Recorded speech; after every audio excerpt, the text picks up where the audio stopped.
আসসালামু আলাইকুম। প্রিয় দেশবাসী, দয়া করে ভিডিওটি বেশি বেশি শেয়ার করবেন। মাননীয় সরকারের উদ্দেশ্যে বলতে চাই, সরকার প্রধানের উদ্দেশ্যে বলতে চাই, এই দেশের সব কিছুই তো সরকারের আয়ত্তে নিয়ে যাওয়ার পরে সরকারি কোষাগারে জমা হয়, সরকারি কোষাগার থেকে আবার পাচার হয়ে যায় বিভিন্ন উন্নত রাষ্ট্রে বা বিভিন্ন সেফ হোমে।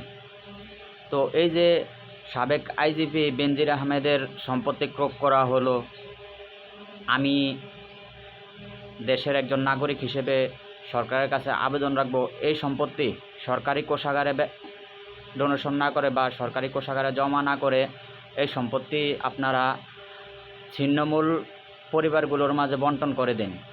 হয়তো 1000 ছিন্নমূল পরিবার নির্ধারণ করুন বা 2000 ছিন্নমূল পরিবার নির্ধারণ করে এই 2000 ছিন্নমূল পরিবারের মাঝে ডক্টর বেনজির